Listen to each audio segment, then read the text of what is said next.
The colony lights glowed faintly against the endless night of the alien world. The planet had no moon, only a cold sky scattered with stars.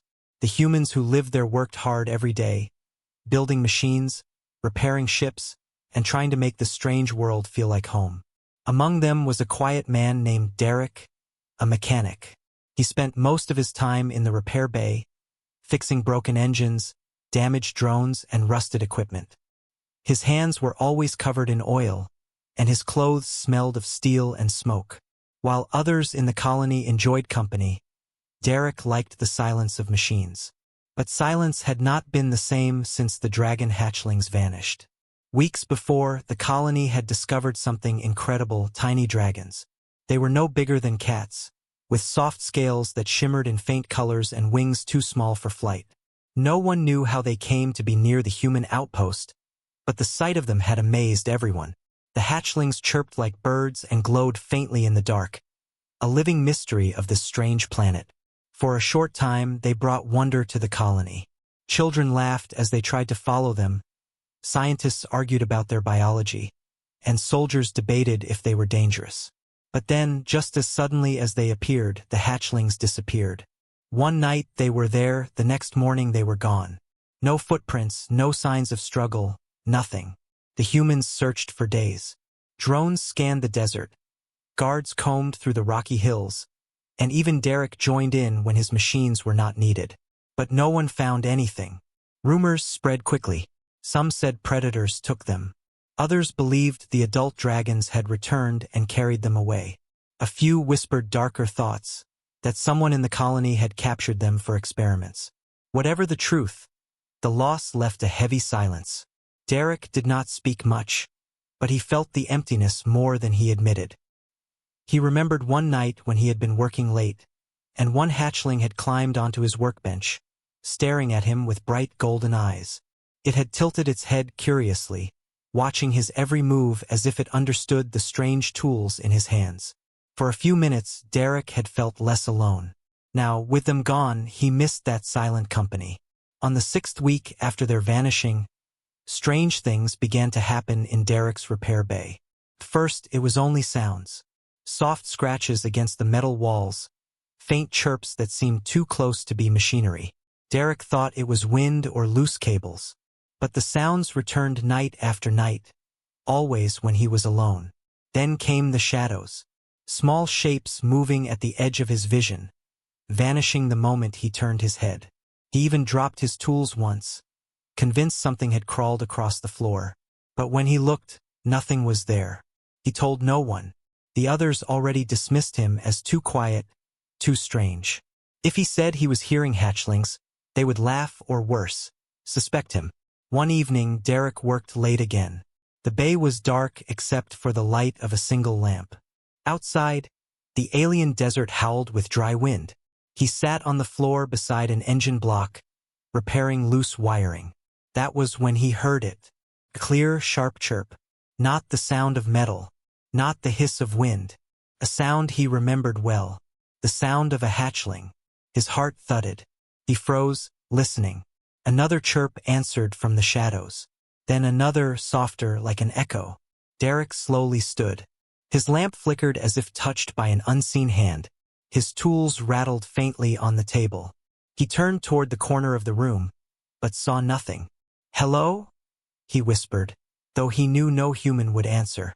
The room went silent. Hours later, when Derek finally returned to his bunk, he could not sleep. His mind replayed the sound again and again. He had not imagined it. He was sure. But what did it mean? Had the hatchlings returned? Or was it something else imitating them? The next morning, the colony was restless. A scout team had reported unusual energy spikes near the base, but they could not explain the source. The commander warned everyone to stay alert. Some feared raiders. Others whispered of alien creatures. Derek kept silent, though his hands shook as he worked. He thought about the chirps he heard and the shadows in his bay. That night, he decided to stay awake longer. He turned off the lights, sat quietly among the machines, and waited. The bay was silent for hours, nothing but the ticking of cooling engines. His eyes grew heavy. His head sank. and then softly he felt it, weight on his chest. Derek's eyes snapped open. He did not move, barely breathing. The workshop was still dark. But against his chest, something warm pressed close. He looked down slowly. There, curled up, breathing softly, was a dragon hatchling. Its tiny wings were folded. Its scales glowed faintly blue, and its small claws gripped his shirt. Derek's breath caught. His hands trembled, afraid to move and scare it away. The hatchling stirred, then settled again, as if it had chosen him. For the first time in weeks, Derek felt something other than loneliness. But before he could even whisper, another sound filled the room. From the shadows, more tiny eyes opened, glowing faintly in the dark. The missing hatchlings had returned. Derek's heart pounded as realization struck. They had not been stolen. They had not been eaten. They had been hiding. And now they were here. But why him? Why the mechanic? The hatchlings chirped softly, curling closer, as if guarding him from the world outside. Derek did not know what it meant yet, but he could feel one truth deep inside his chest. The vanishing was not the end of the story. It was only the beginning. The night was heavy with silence, but Derek could hear the soft breaths of the hatchlings pressed against him. Their tiny bodies were warm, glowing faintly like living embers. He lay frozen, afraid even the smallest movement might send them scattering. He had dreamed of this moment ever since they vanished. He had wished, prayed even, that they would return. But now, with them resting on his chest, Derek's mind was a storm of questions. Why had they come back? Why had they chosen him? And, most dangerous of all, what would happen if the colony found out? The first hatchling stirred, opening its golden eyes. It chirped softly, a sound both sharp and innocent, before stretching its wings. Derek held his breath as its claws pressed lightly against his shirt. Then it nuzzled closer, as if it belonged there. More chirps echoed in the workshop. From the shadows, 3 more hatchlings stepped into the faint lamplight. Their scales shimmered faintly, blue, green, silver, and one with fiery red streaks that glowed at the edges like sparks. They waddled clumsily across the floor, their claws clicking against the metal. Derek sat up slowly, still holding the one curled on his chest. He whispered, You came back." The hatchlings tilted their heads as if they understood. He set the little one gently onto the workbench. They gathered around him, chirping and trilling, their eyes reflecting the light with strange intelligence. Derek reached for a rag on the table, his hands trembling. He dipped it into a bowl of water and set it down. To his shock, the hatchlings eagerly pressed their snouts against it, drinking quickly. "They're thirsty," Derek muttered. His voice was shaky, almost afraid to break the fragile moment. For the next hour, he watched them explore the repair bay. One climbed into an empty engine casing, peeking out like a curious child. Another tapped at his tools with its tiny claws. The red one tried to spread its wings and nearly toppled over, flapping with a frustrated chirp. Derek laughed softly. The sound felt strange, he hadn't laughed in weeks. But his joy was shadowed by fear. If the colony knew, they would come for the hatchlings. He had seen how quickly wonder turned to greed in human eyes. Scientists would cage them, soldiers would weaponize them, and leaders would use them as bargaining chips. Derek couldn't let that happen. Not to these creatures. Not when they had chosen him. The hatchlings stayed close to him as the night dragged on. When the lights dimmed further, they huddled around his legs, curling up like kittens. Their faint glow lit the room with soft colors. For the first time since they vanished, Derek felt trusted. But trust came with danger. The next day, Derek worked as usual, though his eyes burned from lack of sleep. He hid the hatchlings in a storage compartment beneath his workbench. They chirped softly whenever he walked away, but stayed hidden when footsteps echoed outside. He pretended everything was normal, but his thoughts never left them. At lunch, he overheard 2 guards talking. "Still no sign of those creatures," one said. "Scouts think predators took them. Or maybe someone here grabbed them," the other muttered. "Wouldn't be surprised if someone tried to sell them off-world." Derek clenched his fists but said nothing. He knew if suspicion ever turned toward him, he'd have no defense. That evening, after the colony grew quiet, he returned to the repair bay. The hatchlings greeted him eagerly, chirping and hopping around his boots. He fed them scraps of dried meat, breaking it into small pieces.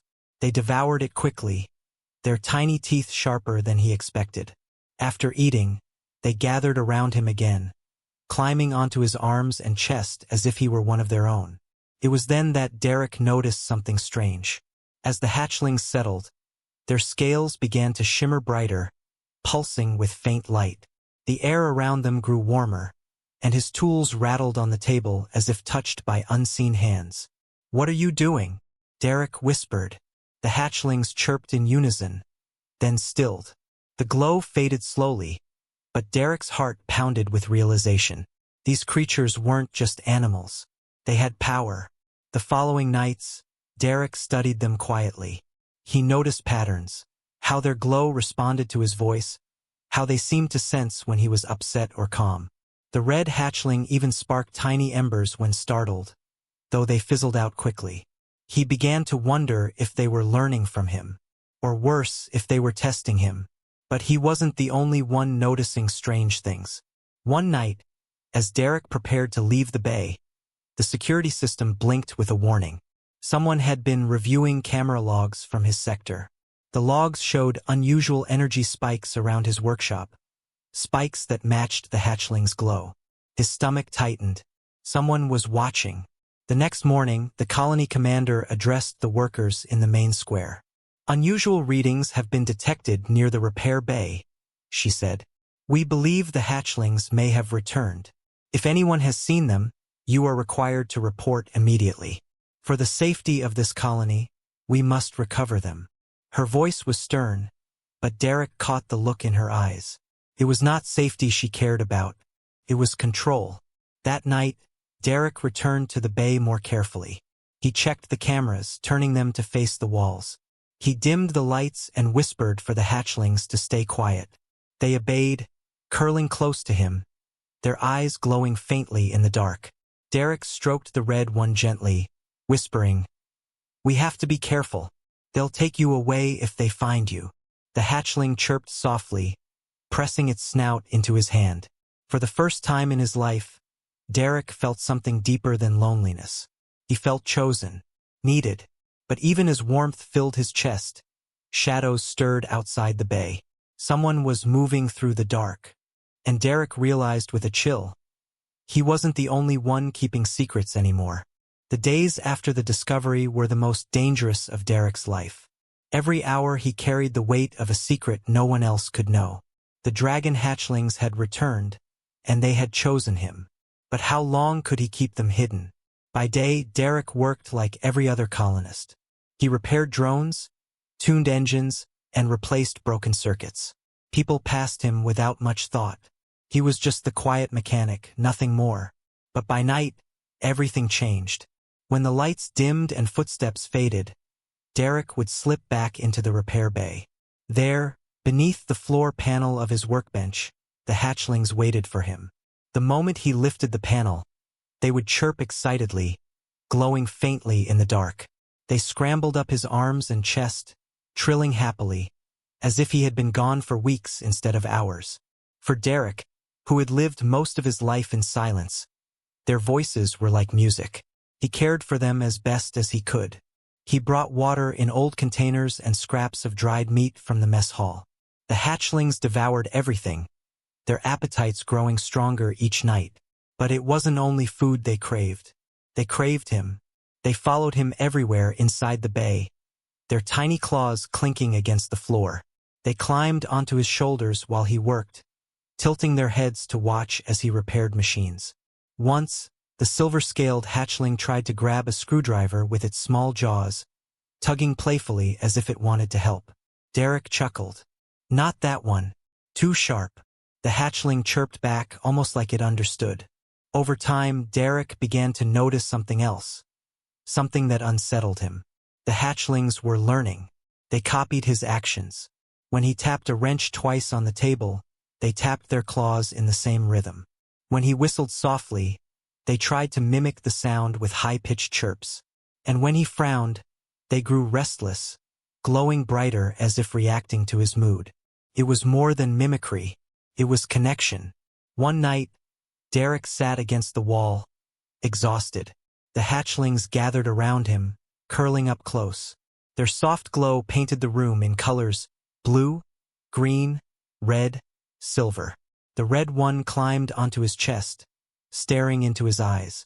Then, to his shock, its scales flared brighter, sending a faint warmth through his skin. Derek gasped. His tired body felt lighter, his headache fading. The glow dimmed, and the hatchling chirped, nuzzling his chin. "You healed me," he whispered. He looked around at the others. They watched him with wide, intelligent eyes. They weren't just creatures. They were something far more. But outside the bay, danger was growing. The colony's search teams still hadn't given up. They sent out drones daily, combing the desert for signs of life.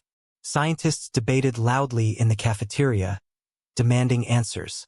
Guards questioned workers about unusual sightings. And always, eyes seemed to linger on Derek just a little too long. One afternoon, a soldier cornered him. "You spend a lot of time alone in that bay," the man said, his voice suspicious. "Ever see anything unusual?" Derek kept his expression blank. "Just broken machines. Same as always." The soldier studied him for a long moment before walking away. Derek's hands shook as he returned to work. He knew the truth. His secret wouldn't stay safe forever. That night, he spoke to the hatchlings in a hushed voice. "They're looking for you," he said. "If they find you, they'll take you away, lock you up, maybe worse." The hatchlings chirped softly, tilting their heads. The silver one climbed onto his shoulder, pressing its snout against his cheek. "They don't care about you the way I do," Derek continued. "You have to stay quiet, hidden." The hatchlings huddled closer, glowing faintly, as if they understood. But the bond was growing stronger whether Derek wanted it or not. He began to notice strange changes. Machines in his bay worked better when the hatchlings were near. Old engines sparked to life with fewer repairs. Tools seemed lighter in his hands. And sometimes, when he closed his eyes, he could feel them, not just see or hear, but sense their emotions. Hunger, curiosity, even joy frightened him, and yet it comforted him too. One evening, as Derek worked on a broken generator, the hatchlings gathered around. The red one perched on the table, watching closely. The machine sputtered, refusing to start. Derek sighed and wiped his hands. Then the red hatchling chirped and pressed its tiny claws against the metal. Its scales glowed bright, sending a faint spark into the wires. The generator roared to life. Derek stumbled back, eyes wide. The hatchling looked at him proudly, chirping loudly as if it had done something worth celebrating. Derek whispered, "You're not just surviving, are you? You're learning." But wonder soon gave way to fear. That same night, the colony alarms blared. A scout drone had detected unusual energy near the bay. Derek's heart raced. He knew immediately what it was: the hatchlings. Their glow, their power had been noticed. The commander's voice echoed through the intercom. "All workers are to remain in their quarters. A search team will investigate the disturbance." Derek looked at the hatchlings huddled beneath his workbench, their eyes wide and glowing. "They're coming," he whispered. The hatchlings chirped nervously, crowding closer to him. Their glow grew brighter, reflecting their fear. Derek knelt, his voice firm but gentle. "Stay hidden. No matter what you hear, don't make a sound." The hatchlings stilled, as if they understood the seriousness of his words. Moments later, heavy boots echoed outside the bay. The door hissed open. 2 guards stepped inside, rifles slung over their shoulders. Their flashlights cut through the dark, sweeping across the room. "What's in here?" one muttered. "Energy spike came from this sector," the other replied. "Check everything." Derek forced himself to stay calm. He wiped his hands on a rag, pretending to be busy with tools. "Working late again?" one guard asked, narrowing his eyes. "Engines don't fix themselves," Derek answered flatly. The guards searched the bay, moving closer to the workbench. Derek's chest tightened. He could feel the hatchlings beneath the floor, their fear like a whisper in his mind. One guard crouched, reaching toward the panel. Before his hand touched it, the lights flickered. The tools rattled on the table. A sudden draft swept through the bay. The guards froze. "What was that?" one whispered. "Power surge," Derek said quickly, forcing a calm tone. "Old wiring. Happens all the time." The guards exchanged a look, then slowly stood. "Fine. But if we find out you're hiding something..." The soldier left the threat hanging in the air. They left. The door hissed shut. Derek exhaled, his whole body trembling. He knelt beside the workbench, lifting the panel. The hatchlings peeked out, chirping softly. He whispered, "That was too close. They'll come again. We need to be careful." The hatchlings climbed out, pressing against him for comfort. Their glow steadied, wrapping him in warmth. Derek realized something then, something terrifying and wonderful. The hatchlings weren't just choosing him. They were bonding with him, and soon that bond would change everything. The colony was restless. Whispers of the missing hatchlings spread through every corridor, every table in the mess hall. Some workers claimed they saw glowing shapes in the desert. Others swore they heard strange cries in the night. But Derek knew the truth. The hatchlings were no ghostly rumor. They were under his care, hidden in the shadows of his repair bay. And with each passing day, it grew harder to keep the secret. The guards returned often, their boots echoing against the steel floors as they searched the bay. They questioned Derek again and again. "Seen anything unusual? Why do the energy spikes always happen near your workshop? Why are you always working late?" Derek gave the same answers every time, quiet, calm, without expression. But inside, his nerves twisted tighter with every question. The hatchlings were clever. They stayed silent when strangers entered. They hid beneath the floor or inside engine casings. But their glow was harder to hide.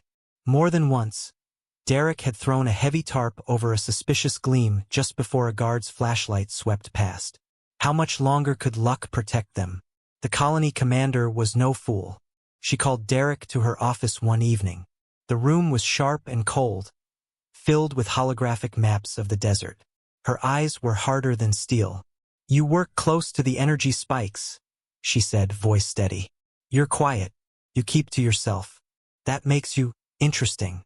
Derek said nothing. The commander leaned forward. "If you know something, mechanic, now is the time to speak. These hatchlings may not be harmless. They could be dangerous. A threat." "They're gone," Derek said flatly. "Everyone knows it. Predators probably took them." The commander studied him for a long moment, her gaze sharp. Then she dismissed him with a wave. But Derek knew what she truly saw in him, suspicion. That night, he returned to the bay more shaken than ever. The hatchlings greeted him with excited chirps, their scales glowing faintly in the dark. He knelt, running a hand over their warm bodies. "You don't understand," he whispered. "They'll take you away. They'll lock you up, cut you open. I can't let that happen." The hatchlings pressed closer, their glow pulsing gently, like a heartbeat. Derek felt the bond between them stronger than ever. He wasn't just their caretaker anymore. He was their protector. But not everyone in the colony wanted protection. That same week, a group of colonists gathered in the mess hall, speaking in hushed, angry voices. Derek overheard as he passed. "If the hatchlings are alive, we need to capture them. Do you know what their scales could be worth off-world? Forget worth, what if they grow into full dragons? We can't risk it. Better to control them now before it's too late." Derek clenched his jaw and walked faster. But the voices followed him in his mind, echoing with greed and fear. The colony would not rest until the hatchlings were found. And when they were found, the humans would destroy the bond. One evening, while Derek repaired a drone with the hatchlings watching curiously, the door to the bay hissed open without warning. A soldier stepped inside, flashlight sweeping the room. Derek froze. The hatchlings darted under the workbench, glowing faintly in panic. The soldier narrowed his eyes. Energy spike came from here again, he said. Mind if I take a look? Derek forced his voice to stay calm. Suit yourself. Just don't touch anything I'm fixing. The soldier moved slowly, checking corners, scanning with a handheld device. The detector beeped faintly as he neared the workbench. Derek's chest tightened. The soldier crouched. His light swept closer, closer, until it caught the faint shimmer of scales beneath the panel. He froze. What's this? Before he could finish, the red hatchling let out a sharp chirp. A spark of energy leapt from its tiny body, striking the metal. The soldier yelped, dropping his scanner. The lights flickered violently. Derek moved fast. He slammed the panel shut, his hand firm on the soldier's shoulder. Old wiring, he said quickly. I told you about this. You want to explain to the commander why you broke my bay? Or should I? The soldier's eyes were wide, shaken by the spark. He muttered something under his breath, grabbed his scanner, and backed away. I'll report the surge, he said finally. Then he left, the door sliding shut behind him. Derek stood in silence, his heart pounding. That was too close. That night, he sat with the hatchlings, speaking softly. You can't reveal yourselves, he said. If they see your power, they'll never leave us alone. They'll hunt you. Hunt me. The hatchlings chirped softly, pressing against him. Their glow dimmed, almost like an apology. Derek sighed, rubbing his temples. I'm trying to protect you, but how long can I fight all of them? The next day, the commander made her move. All workers, her voice echoed through the intercom. Prepare for a full search of the colony. Every sector, every bay, every bunk. We will find the source of these energy spikes. Derek's blood ran cold. This was it. The moment he feared. The hatchlings could no longer remain hidden. That evening, the colony swarmed with guards and scanners. Workers were forced out of their quarters as soldiers searched every corner. Derek stood outside his bay, trying to mask his fear. The commander herself arrived with a team. Her eyes swept the workshop with sharp interest. Open it, she ordered. Derek swallowed hard as the guards moved inside. They scanned the walls, the ceiling, the floor. The hatchlings huddled beneath the workbench, their glow faint but impossible to hide forever. The red one chirped nervously, and Derek felt the sound echo in his chest. He crouched near the panel, pretending to check his tools.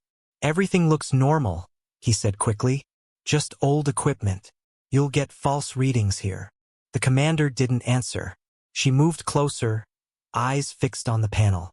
Her hand reached for it, and then something shook the air. A distant roar thundered across the desert outside, rattling the walls of the colony. Everyone froze. What was that? A guard shouted. Another roar answered, louder this time, shaking the ground beneath their feet. The commander's eyes widened. She turned sharply. Outside. Now. The guards rushed out, weapons ready. The commander followed, leaving Derek alone in the bay. He opened the panel quickly. The hatchlings scrambled out, chirping in fear, their glow bright and frantic. Derek whispered, That sound, it wasn't just noise. He looked toward the door, where the echoes of the roar still trembled in the air. His heart pounded with realization. The hatchlings were not alone anymore. Something bigger was coming. The roar echoed long after the sound faded. It rolled across the desert like thunder, rattling windows and shaking loose sand from the colony walls. For a moment, the entire settlement froze. No one moved. No one spoke. Every human knew that sound did not come from any machine. It came from something alive, something massive. Derek stood frozen in his bay, the hatchlings clinging to him in fear. Their tiny bodies glowed brighter, pulsing in rhythm with the distant roar. He could feel their hearts racing. Another cry tore through the night, louder than before. It shook the ground, and somewhere in the distance, metal supports creaked in protest. The colony alarms screamed to life. Unidentified life form detected beyond perimeter. All personnel to defensive positions. The guards who had been in his bay moments earlier ran into the streets, weapons in hand. Panic rippled through the workers. Shouts filled the air. Children cried. Derek knew what was coming even before he saw it. The hatchlings had not returned by accident. They had been hiding, and now their parent had come looking for them. The colony gathered near the walls as searchlights pierced the night. The desert stretched wide and empty, the sand glowing pale beneath artificial beams. First there was nothing. Then a shadow moved on the horizon. It was enormous, larger than any vehicle the humans had ever built. Its wings spread wide, catching the faint light, each one broader than the colony walls. The ground trembled beneath its steps as it drew closer. Gasps filled the air. Someone shouted, "It's a dragon!" The word spread like fire through the crowd. "Dragon! Dragon! Dragon!" The commander barked orders. "Hold your fire until it's close. If it attacks, we strike first." But Derek's chest tightened in horror. Attack? Against that? Against her? Because he knew now, this wasn't just a beast. This was a mother. The hatchlings chirped frantically in his arms, calling to the giant form in the distance. The sound was faint against the chaos, but Derek could feel the connection between them. The adult dragon paused, lifting its massive head. Golden eyes, brighter than flames, locked on the colony. Locked on him. The crowd panicked. Soldiers raised rifles, energy cannons powered up, drones buzzed overhead. The commander shouted for silence, but fear made people restless. "She's going to destroy us," someone cried. "Kill it before it reaches the walls," another shouted. Derek knew what they saw. A threat, a monster, a danger too large to ignore. But what he saw was different. He saw intelligence. He saw purpose. And he saw recognition in those golden eyes. The dragon stepped closer, its claws sinking into the sand with thunderous weight. Its wings folded, but its body towered higher than the colony gates. When it stopped, the earth seemed to hold its breath. For a long, tense moment, the only sound was the hiss of the wind. Then the dragon opened its mouth. A deep, rumbling call rolled out. Not an attack, not a roar of rage, but a sound that carried across the night like a summons. The hatchlings chirped wildly in answer, wriggling free from Derek's arms. They scrambled toward the door of the bay, glowing brighter and brighter, their tiny voices echoing their mother's call. "No, wait," Derek whispered harshly, grabbing one by the tail. "You can't go out there. They'll see you." The hatchling squirmed, chirping louder. The others crowded around, their small bodies trembling with the need to return to her. And then Derek understood. The mother dragon wasn't here to attack. She was here for them. Outside, soldiers steadied their weapons, fingers tense on triggers. The commander raised her hand. "Ready, aim." "Stop!" Derek's voice broke through, sharp and desperate. All eyes turned toward him. He stood in the open bay doors, hatchlings glowing around his boots like living stars. Gasps rippled through the crowd. The secret was out. The hatchlings hadn't vanished. They had been with him all along. The commander's face twisted with fury. "You traitor! Step aside. Those creatures belong to us." "No!" Derek shouted back. His heart pounded, but his voice held firm. "They don't belong to anyone. They came back because they trusted me. And you can't take that from them." The hatchlings chirped louder, calling again to their mother. The dragon's golden eyes softened, focused entirely on Derek. She lowered her head slowly, her massive snout pressing against the colony wall. Dust and sand swirled in the air. The hatchlings trilled with joy, rushing toward her, their glow so bright it painted the humans' faces with color. The commander raised her weapon. "If that thing comes closer, it dies." Derek's chest clenched. He stepped forward, placing himself between the soldiers and the hatchlings. "You don't understand," he shouted. "She's not here to fight. She's here because they called her." "Move, mechanic," the commander barked, "or I'll have you dragged out of the way." The soldiers' rifles glowed with ready fire. Derek stood firm, heart hammering. "If you shoot her, you'll doom us all. Look at them. Look how they trust me. She isn't attacking because of them. Because of me. If you fire, you'll break that." For a moment, time seemed frozen. The commander's hand trembled, caught between fear and pride. Soldiers hesitated, unsure. The dragon waited silently, her gaze locked on Derek. And then something remarkable happened. The red hatchling climbed up Derek's leg, perched on his chest, and let out a soft roar. A sound so small compared to its mother, yet filled with defiance. Its scales flared bright like fire, glowing against Derek's shirt. The mother dragon lowered her head further, her massive eye just feet away. She blinked slowly, as if acknowledging him. The soldiers faltered, fear mingling with awe. The commander cursed under her breath but lowered her weapon. The others followed, tension breaking into uneasy silence. Derek exhaled shakily. He turned to face the crowd. "You see," he said, "she's not our enemy. They're not our enemies. They chose us, chose me. We can live with them, not against them. But only if we let them trust us." His words echoed in the still night. No one answered, but no one fired either. The hatchlings chirped happily, pressing against Derek's chest and legs, glowing brighter than ever. And for the first time in human history, a colony stood face to face with a dragon, and did not fight. But Derek knew this was not the end. The bond was real. The trust was real. But trust could shatter easily. The colony had seen the hatchlings' power.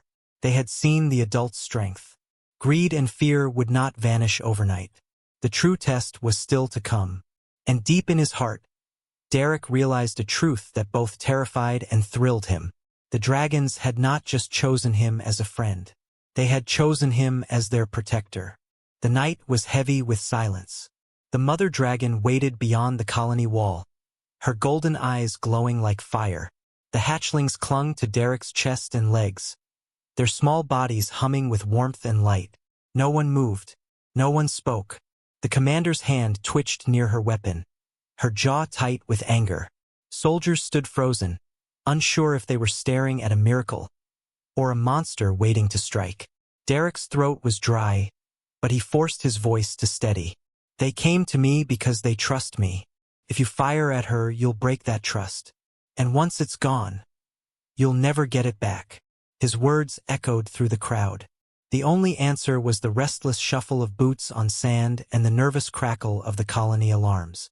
The commander finally snapped. "You don't understand, mechanic. Those creatures are dangerous.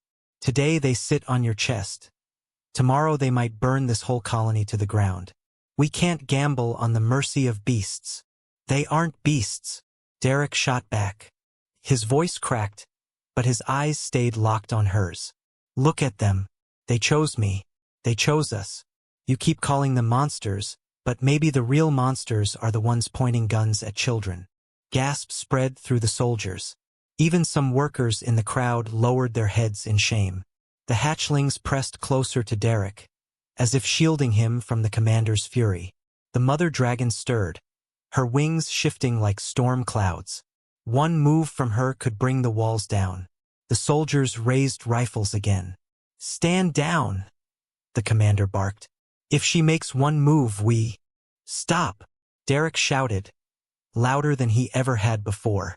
His voice cut through the chaos like a blade. All eyes turned to him. "If you fire on her, you're not protecting this colony. You're ending it."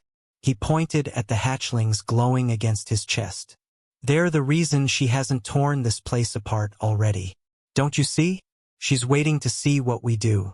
This is her test, not an attack." For a long moment, the commander and Derek stared at each other, one driven by fear, the other by trust. Finally, the commander's voice hardened. "Then choose, mechanic. Them or your people. You can't have both." The words struck like a blade. The crowd murmured, soldiers shifting uneasily. They all waited for his answer. Derek felt the weight of the hatchlings against him.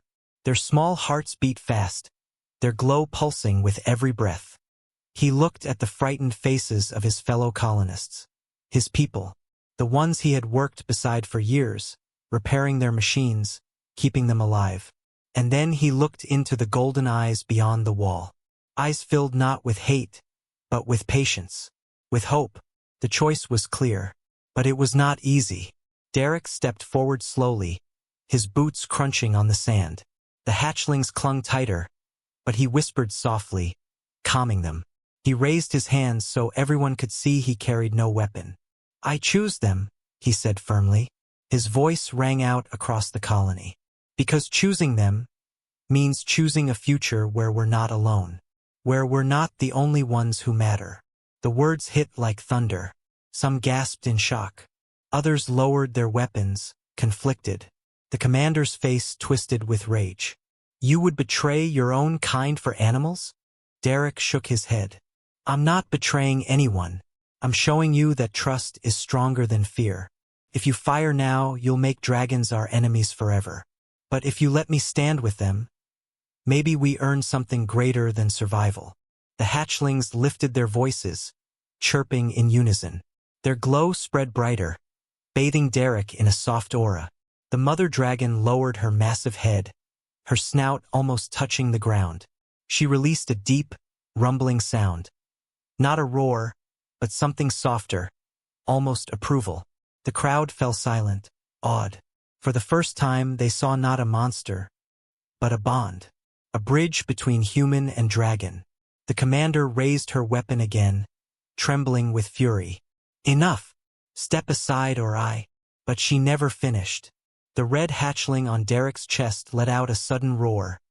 Tiny compared to its mother, yet filled with defiance.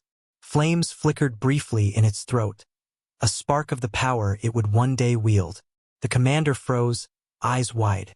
For a moment, the entire colony stood in breathless silence, watching the small creature defend the man it trusted most. Derek's voice was calm, steady, unyielding. "You see? Even they know. They've chosen. And so have I." Slowly, one soldier lowered his rifle. Then another, and another. Within moments, half the line had dropped their weapons, heads bowed. Fear was giving way to something else, respect. The commander's face burned with fury, but she saw the tide turning. She could order them to fire, but many would refuse. "You're making a mistake," she hissed. "Maybe," Derek admitted softly, "but it's one I'm willing to make." The mother dragon leaned closer, her massive golden eye focused entirely on Derek. She blinked once, slow and deliberate. Then she lowered her head until her snout touched the ground before him. A gesture so strange, so deliberate, it could not be mistaken. Respect, recognition, acceptance. The hatchlings leapt from Derek's chest, climbing onto their mother's scales, chirping happily. But even as they reunited, one hatchling, the smallest blue one, turned back. It scrambled up Derek's arm and perched on his shoulder, refusing to leave him. The crowd gasped. The choice wasn't his alone. The dragons had chosen too. The mother dragon rose, wings spreading wide. With a final rumble, she launched into the night sky, the air blasting through the colony like a storm. Sand swirled, lights flickered, and hearts pounded. But no attack came. No fire, no claws, no destruction. Only silence. The dragon vanished into the stars, her children with her. Except one. The blue hatchling curled against Derek's neck, humming softly, as if it had always belonged there. The colony stood stunned, speechless. The commander dropped her weapon, face pale. No words could undo what they had just witnessed. Derek looked at his people, his voice quiet but firm. "This is only the beginning. They trusted us tonight. Don't waste that trust." No one argued. Later, as the crowd slowly dispersed, whispers spread like wildfire. Some spoke of betrayal, others of hope, but all knew one truth. The world had changed. The mechanic who once worked alone in the shadows now carried something greater than tools and grease. He carried the trust of dragons. And as the blue hatchling purred softly against his chest, Derek realized the truth he had feared and longed for. He was no longer just a mechanic. He was chosen.